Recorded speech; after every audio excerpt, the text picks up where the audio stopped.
Check engine light on? Take the guesswork out of your check engine light with O'Reilly Veriscan. It's free. Ask for O'Reilly Veriscan today.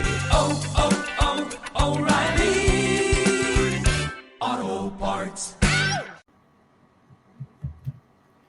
Amiche ed amici di Tutto Wrestling, ben ritrovati, anzi benvenuti a questa prima occasione specialissima per noi, speciale perché come potete vedere qui con me pronta a rispondere ad alcune delle nostre domande c'è Serena Deeb dalla AEW, un'occasione specialissima per noi. E allora cambio lingua, passo all'inglese, iniziamo questa intervista con the professor of professional wrestling, Serena Deeb.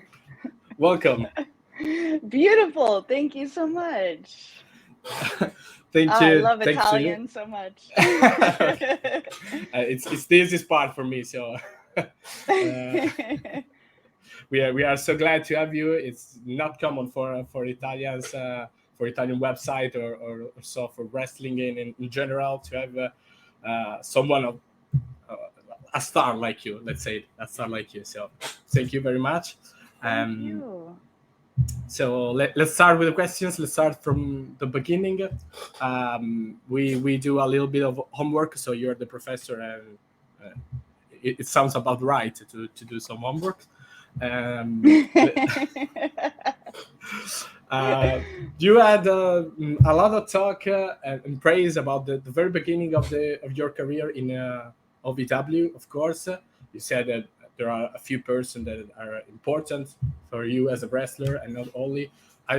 We just wondering, did you are you using something that you learned back in the day? Now that you are a teacher too, a trainer too. Everything. A lot of my early trainers they had a very, in wrestling, they would say old school mindset. But it still works. There's examples of that, even within our company. FTR is a great example of that. I tried to, honor that as much as I can. Those teachings from Danny Davis to Rip Rogers to Al Snow, Jim Cornette. I mean, these were all people that were very influential at the start of my career. When I was 18 years old, I was just thrown into the deep end of the wrestling business. And, it was my childhood dream, obviously. And I chose OVW because it was, to me, from what knowledge I had at that time, in high school, doing my research and everything, that was the place to go. Because there were a lot of schools that were, notable and had great reputations, but OVW was like a no-brainer. And I decided on OVW when I was about 16, I'd say, years old. Told my parents, I want to go to Louisville, I want to go to OVW, and their teachings were just invaluable and timeless. And I think, wrestling has evolved a lot. And so you have to follow the evolution, of course.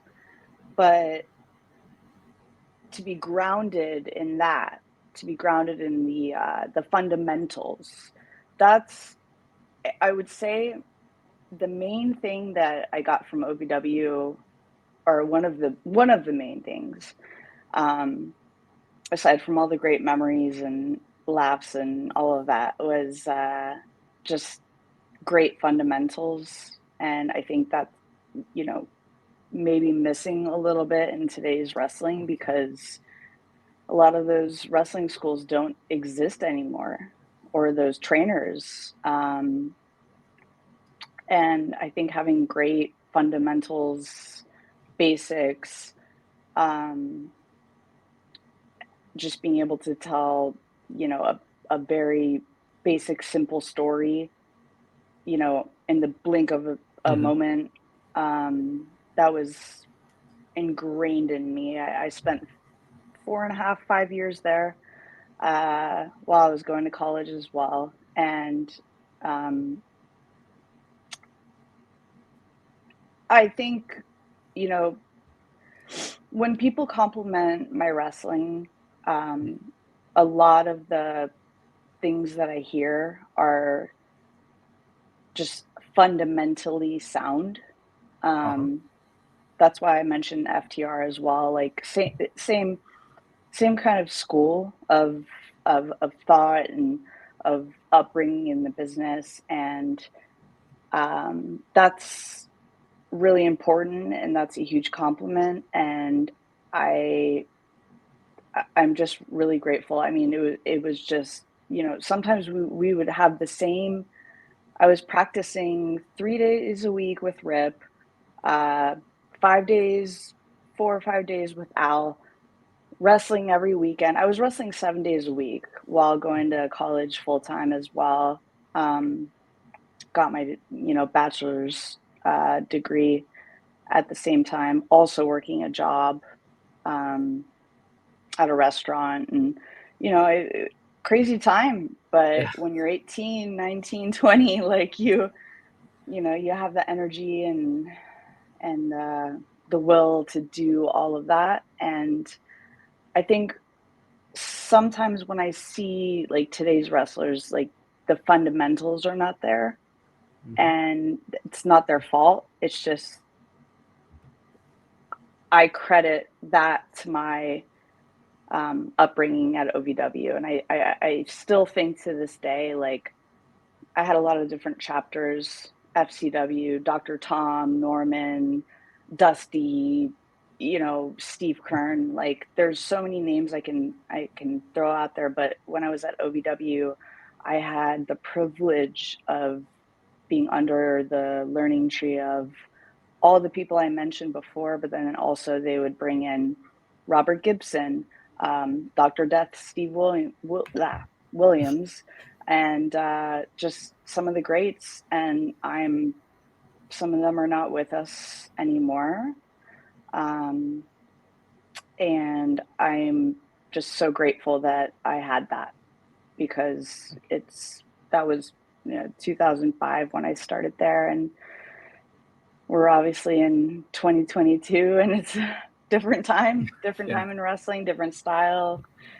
But if your fundamentals are not there, um, to me, like, having a background in coaching and training and all this stuff, like, that's, you got to rewind and like Mhm. learn that, because that is kind of the most important thing. And if you don't have that, then you can learn everything else at a very fast forward, accelerated rate. But if you don't have fundamentals, Yeah. then you're missing out on a very key piece to the puzzle, in my opinion. I guess it's like that in everything, every sports, every kind of thing. You started wrestling and training for wrestling in what we can call the Diva Search era, like you, we can say it like this, and um, it's the women's revolution, and you were already away from WWE. You were already wrestling elsewhere, and it's something like there was a little bit of mistiming in that, or being back now with the AEW, with the NWA title run, are kind of fixing things up for you.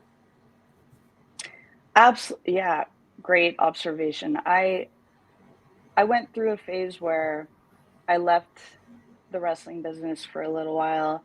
Um, I had some growth that I needed to go through. I came into yoga and just went in a little different direction in my life. Um, Meanwhile, I'm observing this whole revolution happening, and to be honest, like I did feel like I was missing out. I felt, oh gosh, I just missed it by a year, 2, 3, you know, it was kind of crushing, kind of heartbreaking at certain points. And I thought about wrestling every single day. I mean, I have since I was 11 years old. But to see, you know, I'll say like Bailey, for example, who obviously doesn't work for our company, but she was somebody that I met, you know, before I kind of stepped away for a couple years, and she was somebody that I saw so much in. I met her in California at an independent show, and I just saw myself in her.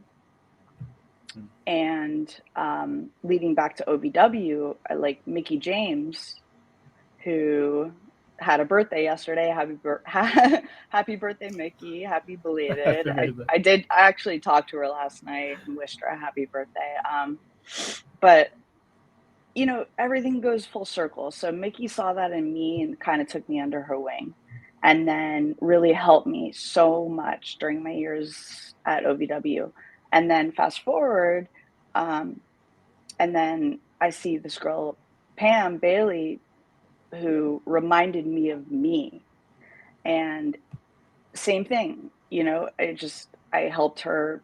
I tried to help her as much as I could, like to get better opportunities and get seen. And she got seen, and now look at her, you know, like she's the top of the top, you know, one of the best in our business, and somebody that's so respected and great in the ring and all of that.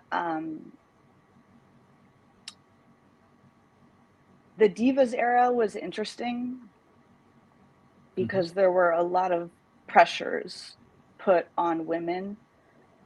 I probably don't have to mention them because they're kind of obvious. But yeah, I mean, to be, you know, a wrestler's wrestler, you know, somebody that just loves wrestling and just wants to be a great wrestler. And then you know, you're dealing with all these other things that, you know, you have to make these changes to yourself, and you have to wrestle a different style than maybe you want to, and, you know, constantly being under this microscope of being criticized and, you know, told, don't do this because that's not how women should wrestle. And it was a bit confusing for me as a young woman to be in that time period. But I did my best to adjust. And then I tried to help others as much as I could. And, you know, fast forward to now, there are no limitations on women. Women's wrestling is, I mean, the standard is so high. It's as high as the men, in my opinion, or should be. And I think just seeing the evolution of all these periods of time, Diva Search, Divas Era, Women's Revolution, you know, women main eventing, you know, I think people still think Bailey and Sasha is one of the greatest women's matches of all time, you know, and then just even in our company at AEW, watching the women main event and Britt and Rosa, and seeing the women go from being nothing to then main eventing, not only like TV shows like our TV, but our pay-per-views being really, really valued. There's always multiple women's matches on the card, and it's come a long way. It wasn't that way 15, 20 years ago. And, there was a lot of hard work behind the scenes by a lot of us to get it to where it is today. But I'm really proud of where it is today because it was not always that way. Yeah, definitely. You mentioned your temporary retirement and the process of shifting to another job, to a teaching job, of course. It's something almost, I'd say, unique in a wrestler path because not a lot of your colleague, men or women, did that kind of path. And do you think it would help other wrestlers to do the same, to do like a little bit of teaching job, training job? I really do, because when I took time away because I've been very open and honest about this. Like I was in a very like mentally like not good place with wrestling when I left for a couple of years, and then yoga, I found yoga and I fell in love with it, and I did 2 teacher trainings and kind of went in that direction, but wrestling was always on my mind. But anyways, aside from that, I think coaching and teaching helps you in so many ways. First of all, it helps you, I mean, you have to be a very compassionate and empathetic person to do that job, because every single day I would have a girl or a woman, crying to me about, or venting to me, or coming to me for guidance, and I would have to help them through that because it's not an easy business. Physically, it's not easy. Mentally, it's not easy. It's very rewarding, and for those of us that it was our childhood dream, you're living your dream. I mean, there's nothing better, but it can get really, really challenging. And so to be in a like mentorship position where you can actually help people is really rewarding. And when you see people, there were a few moments, a few matches that I helped with that I almost felt like I was in the match because I was such a part of putting it together and coaching them and helping them through their self-doubts and all these things that we all go through as human beings. I mean, it's not limited to wrestlers. Like we all have self-doubt and all of these, insecurities and whatnot. But, it was such a victory for me to see people that, let's say I helped them from like day one, and now I see them on TV and I'm like, wow, that person's doing awesome. And, whatever blip on the radar, whatever small part I played in that is really, really cool. So that's more on a selfish, I guess, front, but rewarding, like to my heart. Like I feel that. But also coaching and producing, you start to see all these little details in wrestling. And then when you have to give, feedback and constructive criticism and all of that, you pay attention to those details so much more than when you're wrestling. And I think the greatest coaches can literally watch a match and say, nope, nope, nope, nope, nope. Mhm. Yes, yes, yes, yes, yes. And they see all the tiny details, even if it's like one like foot in the wrong place, it's like, Every it's detail. actually, yeah, it's actually pretty crazy, like how detailed pro wrestling is, and people don't realize it, but it's extremely detailed. And in my years coaching, both at WWE and at AEW, I it's kind of opened up my mind a lot Mhm. more to the importance of the details.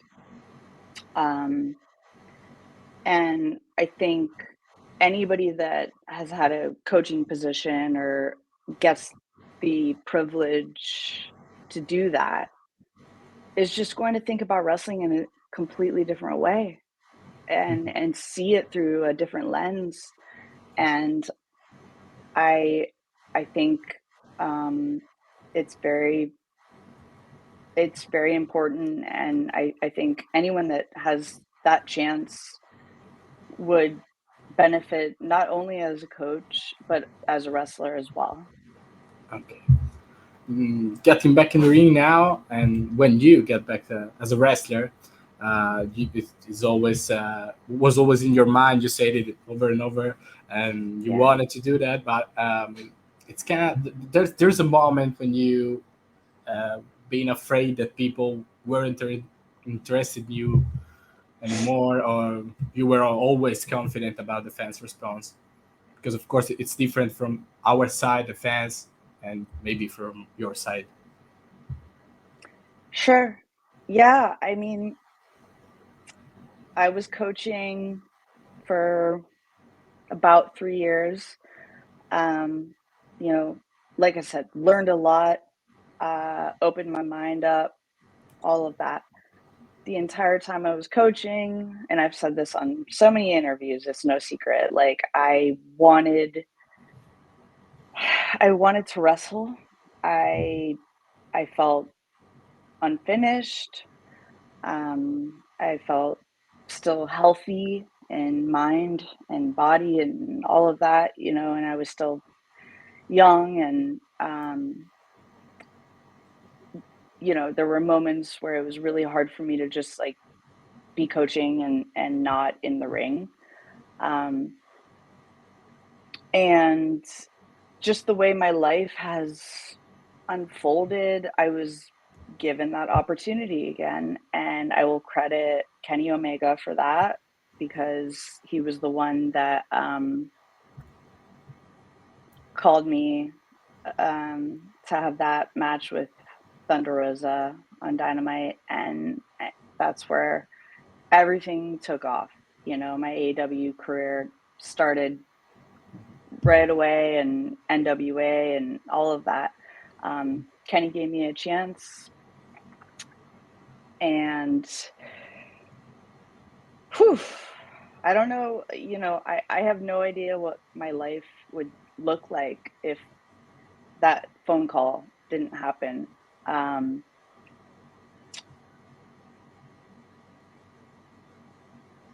yeah, it's Okay. kind of surreal to think about, actually. Um, but yeah, getting back in the ring was always on my mind. Um, I did embrace coaching as much as I possibly humanly could. Like, I loved it. I loved my girls. Like I said, I was there for all of them. Kind of some days felt like a psychiatrist or a psychologist, just yeah, just there were so many things that I'm really grateful for, and that taught me a lot, and really helped me grow as a person and as a wrestler. I didn't realize it at the time that, you know through helping these other women, that I was also growing as a wrestler, but I didn't know that I was going to have another run in wrestling. Okay. Um, And then just life happened, COVID happened. And, as soon as I lost my job, due to COVID and they laid off everybody, I just started training, getting myself back in ring shape, because I was like, all right, I don't know what's going to happen. I don't know if an opportunity will arise, but I'm going to get myself ready so that when it does come, or hopefully when it does come, I'll be ready. And that's what happened. I mean, I had 48 hours notice before my match with Thunder Rosa, and I was ready. I had been preparing for months. I'm, I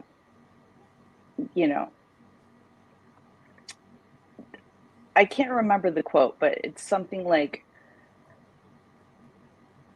train, like, don't feel the need to like tell the world you're training or that you're preparing or that you're doing this or doing that. Just do it. Just do it under the radar. And that's what I was doing. I was preparing and I was training and I was getting everything prepared, but I wasn't broadcasting it and I wasn't putting it out there. So it was very under the radar. So I think like my return to wrestling was very surprising because people didn't know, because that's just how that's what I believe in. And everybody has their own route and path and decisions. But I decided to just kind of secretively, under the radar, prepare.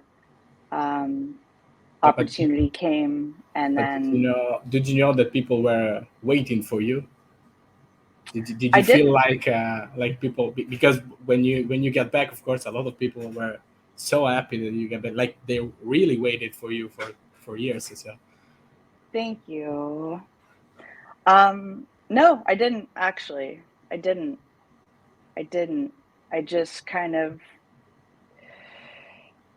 grinded, on my own, and hoped that something would come. And I trained really hard, and, after about 5 years out of the ring, it takes quite some effort to get back into wrestling shape. It's an entirely different animal. Like, you don't just go to the gym. You have to train, get in the ring, constantly, like, especially after that amount of time. I mean, that's half a decade that I was not in the ring. I was still keeping my mind sharp with coaching and everything like that, but physically speaking. But, I think there are some, there were a lot of fans, especially that maybe followed my career early on, whether it was WWE or Shimmer or Ring of Honor, that kind of hoped there'd be a resurgence. And, I remember having that match with Rosa, and oh my gosh, like the feedback was so positive. I mean, it was pretty incredible, like the feeling that I had, because it was, after 5 years, of course, like I mentioned, self-doubt, all these things, but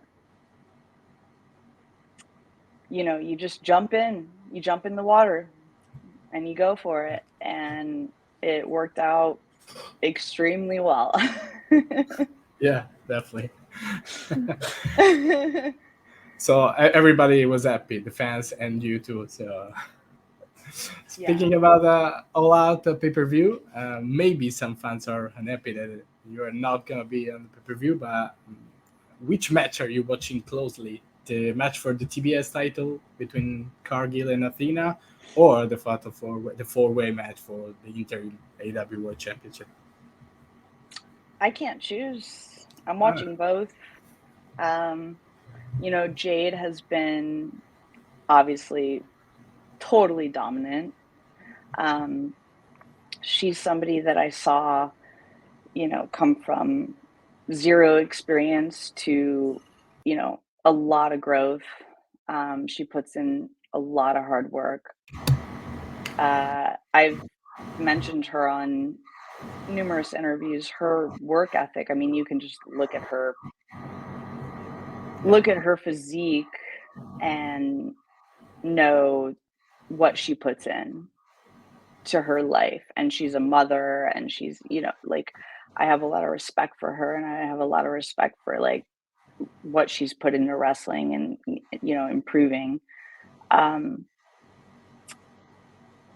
Obviously I wish I was a part of the pay-per-view. There's the women's four-way. I have never wrestled Jamie Hayter. I've never wrestled Britt Baker. I've never wrestled Toni Storm. I've coached Toni Storm, never wrestled her. Sheeta obviously goes, we have a history. So, it'd be great. I'd love to be a part of that. But, wrestling ebbs and flows, and this weekend I'll be watching both very closely. And I have my predictions. I won't say them, but, I think there's a lot of talented women on our roster. 6 of them are being showcased this weekend. Athena's another person that I go way back with. We wrestled on the independents together. She paid her dues. She worked hard, and she ended up here for a reason. Same with Toni. I think Toni started wrestling when she was 15. Been to Japan several times, and wrestles a very cool style that I really like. Same with Jamie. I love Jamie's style, kind of that Japanese influence. That resonates with me as well, because I've been to Japan many times and I love that style. So anyways, I will be watching both matches. And I have my predictions, and I have my hopes, and hopefully there's going to be some changes that happen this weekend, and these are all people that I would love to get in the ring with. So whatever happens, and whoever, either retains, or if the championship changes, I hope to be in the picture. And every single one of them that I listed and that are on the card, I'd love to challenge and, get in the ring with for the first time. Like you said, always ready. Like you said. Always ready. Speaking of title, at the All Out, there will be also a final for the tournament for the trios title. And just wondering if the Women's Revolution has to build, maybe we can pick up a third one, maybe the tag team belts. We speak about it since the Diddley Draw tournament. So it's a thing that is in your mind. Maybe it's something that you like to put yourself in, if it's possible in the future. Women's tag team titles. Yeah. I feel that that's on the horizon. I do. Like I said, we have a lot of women, a lot of really talented women, and you know, the men have a lot of different championships, you know, and, you know, now we have Ring of Honor in this, in the mix, and trios title. And I think it would be great to have women's tag team championships. If I were to pick a partner, I would pick Mercedes. Wow. Oh, I interesting. would pick Mercedes. That's somebody, you know, we just wrestled at the Death Before Dishonor pay-per-view, and she's somebody that I respect a lot. I think she's a great wrestler. I also remember, I don't even know what the year would be, maybe 2008, 2009, something like that. And we were just wrestling indie shows in these, you know, gross arenas. And it's great memories. Yeah. But I remember from the start, Mercedes just being really good to me. She had been in the business longer than I had. I was, you know, still pretty young. And she, you know, just looked out for me, you know. I remember crashing on her couch one night because I had to be at the airport very early the next morning, and she's somebody that I feel that I have really good chemistry with, and also somebody that is pretty humble. Humility, I think, goes a long way in this business because not everybody is that way, and that's fine. Everybody's their own individual. But she's very humble.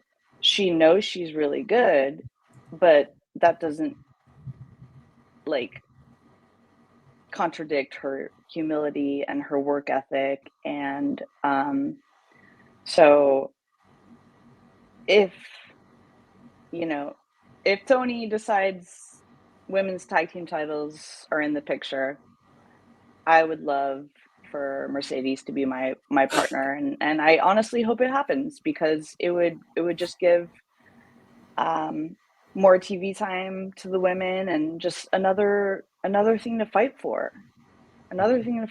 Like, you know, I think a lot of us are just gunning for just more opportunities and more things to fight for, and that's my choice.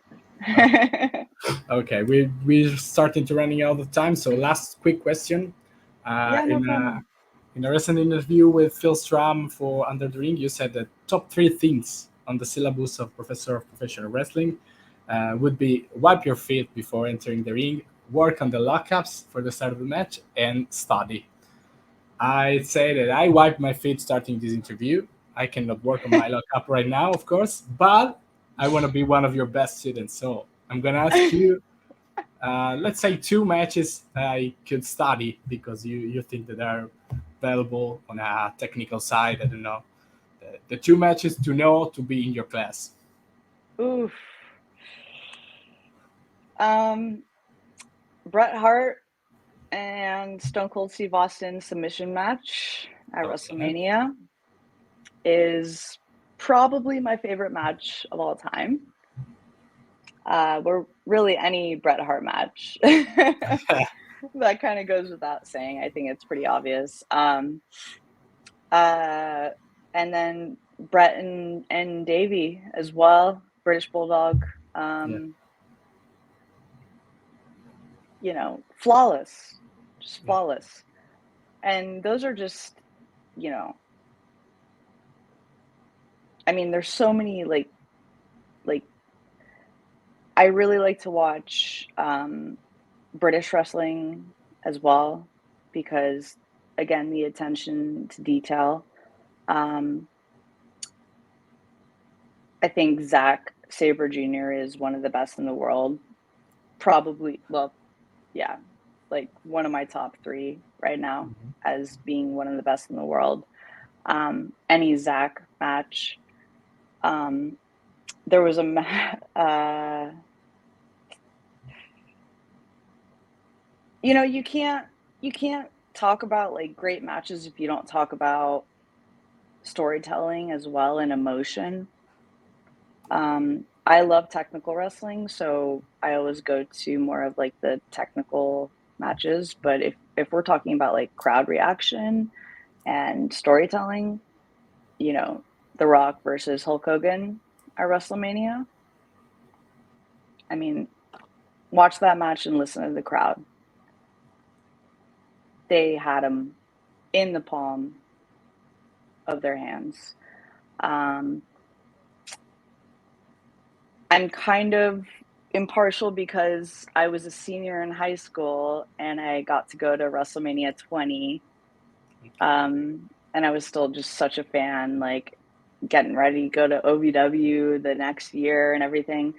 WrestleMania 20 was really special at Madison Square Garden. The three-way between Triple H, Shawn, and Benoit, like phenomenal. Also on that card, Kurt Angle versus Eddie Guerrero. Eddie's one of my favorites. Speaking of storytelling, the match was perfect. It was perfect.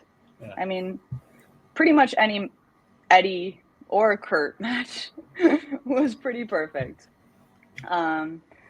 So yeah, that's more than 2, but I mean, those, you know, and then you got to go to Japan and watch Okada and Kenny and Okada and Tanahashi. And I watch a lot of Tanahashi matches. He's a big influence on my wrestling style. There's so many New Japan matches that I think would be special as well. But just off the top of my head, like those are incredible matches. And but you know, Bret Hart, shout out, best of all time in my opinion. Okay, so there's a lot of homework from our professor. So. Yeah, there's a lot of homework. There's a lot of homework. But we will start study something from All Out pay-per-view this weekend, of course. And I cannot say enough thank you to Serena Deeb for staying with us. Thank you very so much. I really appreciate you having me. Thank you. Thank you. Oh, and one more thing before I let you go. Italy, I've never been. Okay. But my parents, who are neither, my father is passed away now, but my mom is still here. They met in Florence. Oh, wow. Yeah, under the, I don't want to pronounce it wrong, the Uffizi Gallery or Uffizi Gallery? Okay, Uffizi, yeah. Uffizi Gallery, yep. They met under the Uffizi Gallery on my father's birthday. And so romantic.